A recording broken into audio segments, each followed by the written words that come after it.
Hello friends, this is Bilal Heather and this is the 11th part of this video series. In this video part we are actually going to learn about another conditional operator, but before we go and learn about it to um, I need to explain to you with an example. Um, let's say you have a task where you need to convert numbers into their text value. Okay, so like this is 1 and we need to convert it into the text version. Okay, so if we do this using if else statements, then we can do so like this. So you write your if condition, you put where you compare the number with this. If it's 1, then you console log 1. If it number is 2, then you console log 2. If it's 3, so and so. Okay, but there is another way that we can do this, and that is using switch statement. Okay, so I will basically paste the code in here, then I will explain to you how it works.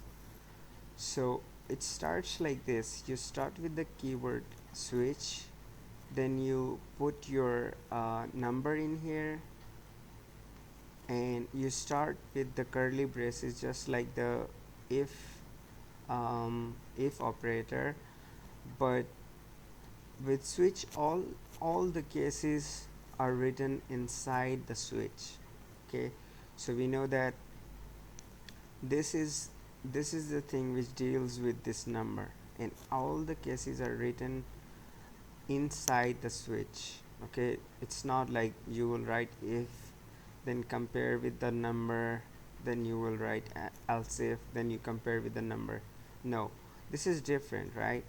So you put switch in there, then you put your number, then you put your cases like this. You put your case, and then you say what this case should be. So we see that if the case is 1, if this number is 1, then we want to do console log 1, and then we break it. We don't want to perform anything else. We just want to break this thing, and we want to get out of the switch.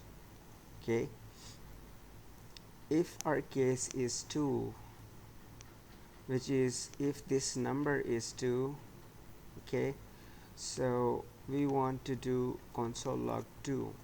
Okay, if none of the cases are listed here and this number is none of these two cases, then this default case is going to execute.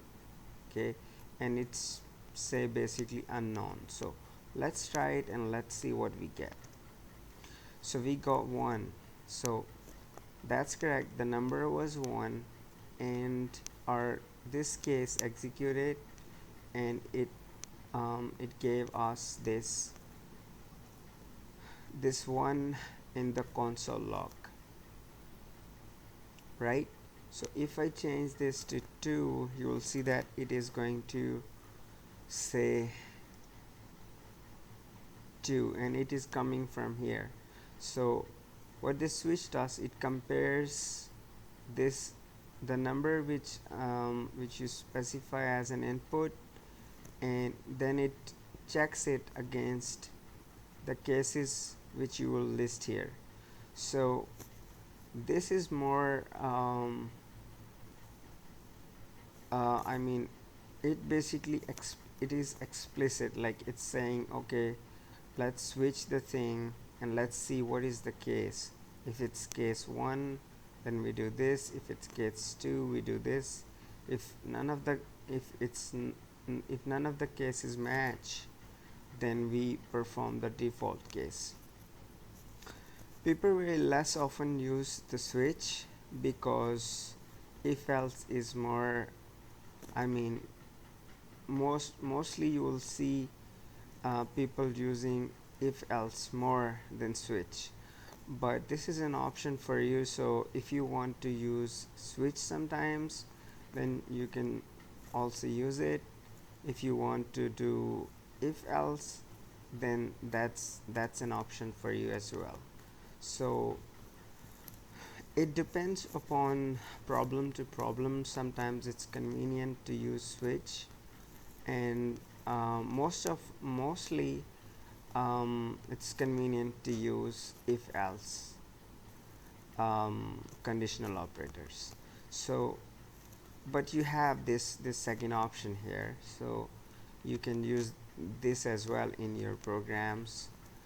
When you have more than one cases that you need to check, then you can either use this one or you can use if else. Okay, so this was pretty much all for now about switch. But later, when we'll find more problems and we'll find more use cases where we can use switch, then we'll probably um, use it inside our programs. So for now, this is all for this part. I'll see you next time.